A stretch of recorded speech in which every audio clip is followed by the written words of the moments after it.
हाय दोस्तों, welcome to our channel investing with Dhan. दोस्तों, mutual funds India में रेवोल्यूशन ला चुके हैं। उन्होंने इंडिया में इन्वेस्टमेंट्स को इतना डेमोक्रेटाइज कर दिया है कि हर इंसान, चाहे वो छोटा हो बड़ा हो, चाहे वो कम पैसे कमाता हो ज्यादा कमाता हो, वो सभी लोग म्यूचुअल फंड को अपने लिए ultimate source of income, ultimate source of wealth generation मान चुके हैं। बट आपको मालूम है ये एक मिथ है। यस, मैं एक कंट्रोवर्शियल स्टेटमेंट यहां पर नहीं बोल रहा हूं just to attract the views, but let me tell you one thing, mutual fund is not the best product, the discipline in the mutual fund is the best. But दोस्तों, क्या आपको मालूम है कि म्यूचुअल फंड ये सारा return आपके लिए जनरेट नहीं करके देगा? Yes, you heard it right, आपके लिए म्यूचुअल फंड्स रिटर्न जनरेट करके नहीं देगा। आपके लिए रिटर्न जनरेट करके देगा वो डिसिप्लिन, वो पेशेंस और कुछ ऐसे रूल्स जो आपको फॉलो करने पड़ेंगे, तभी म्यूचुअल फंड्स में आपके रिटर्न जनरेट होंगे, एग्जैक्टली वैसे जैसे पिछले 20 साल में लोगों के हुए हैं। दोस्तों, अगर आप अपना भविष्य म्यूचुअल फंड के भरोसे छोड़ रहे हैं तो आप गलती कर रहे हैं। आपको अपना भविष्य म्यूचुअल फंड के भरोसे नहीं छोड़ना है,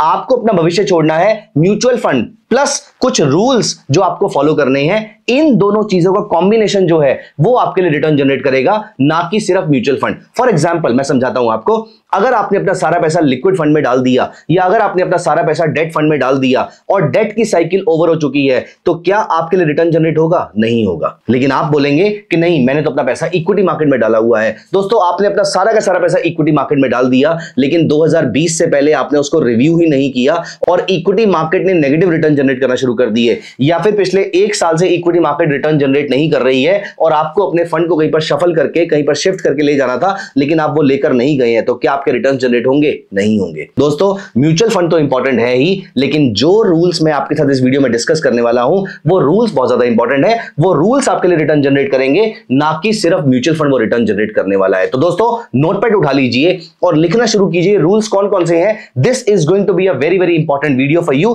क्योंकि ये आपकी रिटायरमेंट का सवाल है, ये आपकी फाइनेंशियल प्लानिंग का सवाल है, ये आपके परिवार के फ्यूचर का भी, भविष्य का भी सवाल है। तो प्लीज मेक श्योर इसकी हर बात को ध्यान से सुनिएगा। और अगर आपके पास भी कोई थॉट्स हैं जो आपने म्यूचुअल फंड की इन्वेस्टमेंट के टाइम पर सीखे हैं, तो आप मुझे कमेंट से जरूर बताइएगा, हम उसके बारे में बात भी कर सकते हैं। लेकिन ये वीडियो बहुत इंपॉर्टेंट है, उन सभी लोगों के साथ शेयर जरूर कीजिएगा जो म्यूचुअल फंड में इन्वेस्टमेंट करते हैं और जिनको लगता है कि mutual fund is the only way to create wealth for a middle class person. दोस्तों, ये रूल्स के बिना एक मिडिल क्लास पर्सन यहां पर रिटर्न जनरेट नहीं कर पाएगा। तो क्या है वो रूल्स, किन किन बातों का आपको ध्यान रखना चाहिए अगर आप म्यूचुअल फंड में इन्वेस्टमेंट करते हैं? दोस्तों, रूल नंबर 1, या मैं ये बोलूं कि गलती नंबर 1 जो ज्यादातर लोग करते हैं, वो ये करते हैं कि जैसे ही इक्विटी मार्केट नीचे आना शुरू करती है, वो फंड को शिफ्ट करके डेट में ले जाते हैं। फिर इक्विटी मार्केट वापस जब ऊपर चली जाती है, फिर वो वापस उसको शिफ्ट करके इक्विटी मार्केट में लेकर आ जाते हैं। तो आपको नहीं लगता कि आप टाइमिंग ही अगर आपको करनी थी तो आप टेक्निकल एनालिसिस यूज करके सीधा स्टॉक्स में ट्रेडिंग कर सकते थे? फिर आप म्यूचुअल फंड में क्यों आए थे? दोस्तों, एक बहुत बड़ी गलती ज्यादातर लोग जो खुद से म्यूचुअल फंड में इन्वेस्टमेंट करते हैं वो ये है कि आप में से ज्यादातर लोग अपने फंड्स को बार बार शफल करते रहते हैं। दोस्तों, बार बार शफल करने से आपको ट्रांजैक्शन कॉस्ट तो लगती ही है, क्योंकि आपने दोबारा से एंट्री लोड पे किया होगा किसी भी और फंड के अंदर। लेकिन सबसे बड़ी प्रॉब्लम यह है कि जिस समय म्यूचुअल फंड को होल्ड करने का टाइम था, जब वो इक्विटी मार्केट ऊपर चली गई, तो आपने उसको वहां जाके कैच करने की कोशिश करी, आपने हायर एनएवी पे स्टॉक को परचेज किया। तो दोस्तों, गलती नंबर 1 जो ज्यादातर लोग करते हैं वो ये है that they reshuffle their funds, they shuffle their funds very very frequently. तो रूल नंबर 1 जो आपको याद रखना है वो ये है that mutual funds are a long term product. आपने इनको हर महीने शफल नहीं करना है। तो क्या फ्रीक्वेंसी होनी चाहिए इनको शफल करने की? दोस्तों, कम से कम 6 महीने के बाद तो आपको इन फंड्स को रिविजिट करना चाहिए। मैं पर्सनली अपने फंड्स को 6 से 8 महीने के बाद रिविजिट करता हूं। अगर मुझे लगता है किसी फंड में चेंज करना भी है तो मैं 1 साल से पहले तो कभी भी नहीं करता हूं। खैर, मैं 1 साल एक बहुत ही छोटा पीरियड बोल रहा हूं, बहुत ही एग्रेसिव पीरियड बोल रहा हूं। मैं मोस्टली किसी फंड को, अगर मैं फंड के बेसिस पे शफल कर रहा हूं, हाइपोथेटिकली अगर मुझे किसी एक HDFC फ्लेक्सी कैप से शिफ्ट करके for example Parag Parikh flexi cap पे जाना है, तो ये काम भी मैं 1 साल से पहले नहीं करता। मैं फंड को परफॉर्म करने का टाइम देता हूं। और अगर मुझे एसेट क्लास में चेंज करना है तो एसेट क्लास को भी मैं 6 महीने का टाइम देता हूं उसको सेटल होने के लिए, क्योंकि कभी कभी मार्केट में आपने जैसे नोटिस किया होगा 2024 सितंबर से 2025 मार्च अप्रैल तक मार्केट्स लगातार गिर रही थी, लेकिन उसके बाद मार्केट ऊपर नीचे जा रही है। अगर ऐसा करके मैंने इक्विटी मार्केट से एग्जिट ले लिया होता तो मैं पहली बात तो तो लोअर लेवल पे एग्जिट लेता, दूसरी बात ये पैसा मेरा सारा का सारा वेस्ट हो रहा होता इस टाइम पर। एटलीस्ट मेरा पैसा इक्विटी मार्केट में इस समय ग्रो कर रहा है, मेरा एनएवी पिछले कुछ महीने के कंपैरिजन में आज बेटर पोजीशन पे है, even though the markets are flat. Reason भी कि हर बार जब मार्केट नीचे जाती है तो भी मेरी एसआईपी जाती है और यहां पर मेरे को एक्स्ट्रा यूनिट्स मिल जाते हैं, और जब मार्केट ऊपर जाती है तो मेरा फंड ज्यादा हायर वैल्यू को रिफ्लेक्ट करता है। तो दोस्तों रूल नंबर 1 जो आपको याद रखना है, that never shuffle your funds very very frequently. अपने लिए रूल डिसाइड कर लीजिए कि आपको 1 साल के बाद शफल करना है, 2 साल के बाद करना है, 18 महीने के बाद करना है, कम से कम 1 से 1.5 साल के बाद आपको किसी फंड को शफल करना चाहिए।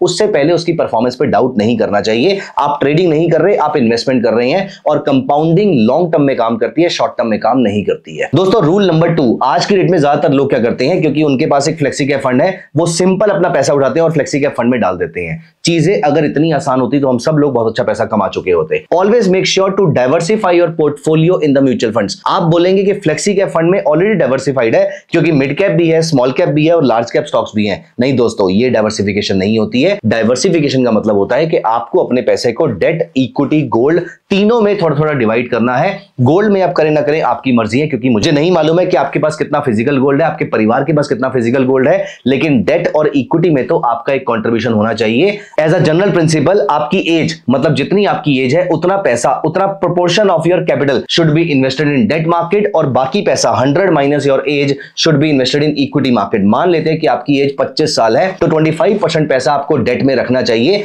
इमरजेंसी फंड भी मेंटेन करना चाहिए, डेट मार्केट में भी आपको पैसा इन्वेस्ट करना चाहिए, और 75% पैसा आपको अपना इक्विटी मार्केट में इन्वेस्टमेंट करना चाहिए। ऑफ कोर्स ये नंबर सबके लिए अलग अलग हो सकता है, तो प्लीज मेक श्योर कि आप अपने फाइनेंशियल एडवाइजर से जरूर कंसल्ट कीजिए, लेकिन एक जनरिक प्रिंसिपल क्या होता है ये मैं आपको यहां पर बता रहा हूं। तो दोस्तों पहला रूल, अपने फंड्स को बहुत जल्दी शफल नहीं करना है। दूसरा रूल, अपने पोर्टफोलियो को हमेशा डाइवर्सिफाइड रखना है। मार्केट की साइकिल जो मर्जी हो, इससे फर्क नहीं पड़ता है, लेकिन आपका डाइवर्सिफिकेशन कॉम्प्रोमाइज नहीं होना चाहिए। आपको क्या लग रहा है इस बात से फर्क नहीं पड़ता है, मार्केट आपके लगने के बेसिस पे नहीं चलेगी। अगर ये मार्केट इस समय गिर चुकी है और आपको लगता है कि मुझे पूरा पैसा इक्विटी मार्केट में डाल देना चाहिए, तो लेट मी रिमाइंड यू कि मार्केट 50% गिरने के बाद 50% और भी गिर सकती है, और वो गिरने के बाद भी उसका 50% और भी गिर सकती है। अगर आपको बेसिक मैथमेटिक्स आती है तो ये कैलकुलेशन आपको समझ में आ चुकी होगी, अगर नहीं तो मुझे बताइएगा, मैं उसको दोबारा से एक्सप्लेन कर सकता हूं किसी और वीडियो के अंदर कि मार्केट कैसे 50% गिरने के बाद उसका 50% और भी गिर सकती है। लेकिन अभी हम टॉपिक पे वापस आते हैं। तो पहला, फंड्स को बहुत फ्रीक्वेंटली शफल नहीं करना, लेकिन शफल भी करना है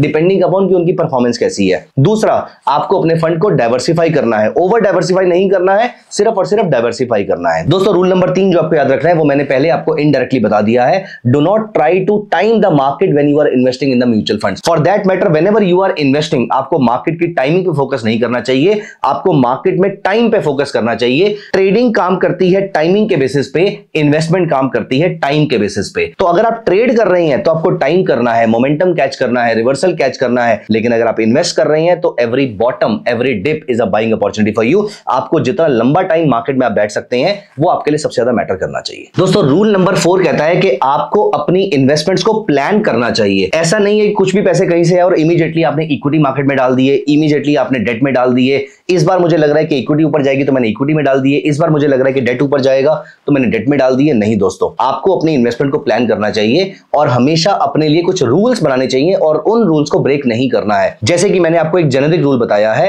कि आपकी एज जितना पैसा डेट मार्केट में होना चाहिए और 100 माइनस एज जितना पैसा आपका इक्विटी मार्केट में होना चाहिए। ये एक जेनेरिक रूल है, ये आपके और मेरे लिए अलग अलग तरीके से भी काम कर सकता है, लेकिन ये एक रूल है और आपको ऐसा कोई रूल अपने लिए बनाना है और उसको लगातार फॉलो करना है। तो प्लीज मेक श्योर रूल्स बनाइए और रूल्स को फॉलो कीजिए, अपनी गट पे मत जाइए, क्योंकि मार्केट हमारे गट पे, मार्केट हमारे हंच पे, मार्केट हमें क्या लग रहा है इसके बेसिस पे रिटर्न नहीं देगी। मार्केट हमें रिवॉर्ड करेगी हमारे पेशेंस के लिए और हमारे डिसिप्लिन के लिए। एंड दोस्तों last but not the least, the most important point is do not panic during the panic times. कभी भी मार्केट्स में अगर पैनिक आता है, कभी भी मार्केट्स अगर गिरती हैं, तो आपको डर के मारे एग्जिट नहीं करना है। हाँ, आपको पैसे चाहिए तो आप एग्जिट कर सकते हैं, आपका यही प्लान था तो एग्जिट कर सकते हैं, लेकिन आपको डर की वजह से एग्जिट नहीं करना है। आपको एग्जिट करना है अपने प्लान की वजह से, आपको एंट्री करनी है अपने प्लान की वजह से। As I said that discipline is the most important thing and anything else is below the discipline. तो जो भी आपका प्लान है आपने उसको फॉलो करना है और कभी भी मार्केट में आपने डर से एग्जिट नहीं करना है।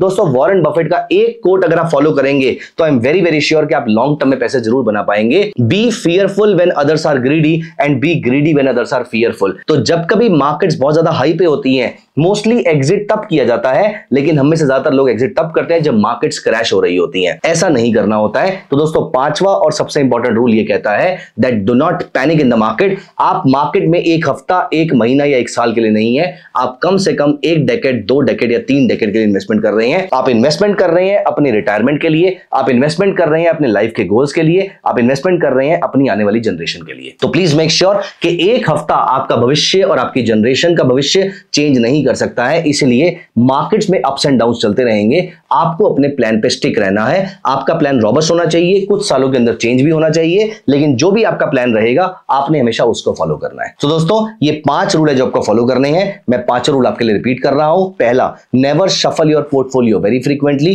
Rule number 2, please make sure that you are diversifying your portfolio. Rule number 3, आपको मार्केट को टाइम नहीं करना है। रूल नंबर 4, आपको प्लानिंग के साथ इन्वेस्टमेंट करनी है। And rule number 5, you do not have to panic if you are a long term investor. दोस्तों, अगर आप ये सारे रूल्स फॉलो करते हैं तो I am very very sure कि म्यूचुअल फंड आपके लिए बेस्ट प्रोडक्ट साबित हो सकता है। फॉर दैट मैटर, ये सारे के सारे रूल्स आपकी स्टॉक इन्वेस्टिंग के लिए भी काम आ सकते हैं। तो दोस्तों, आप इनमें से कौन सा रूल को सबसे ज्यादा इंपॉर्टेंट मानते हैं, आप मुझे कमेंट में जरूर बताइएगा। मिलते हैं अगली वीडियो में। Bye bye, take care of yourself. Investments in the securities market are subject to market risk. Read all the related documents carefully before investing.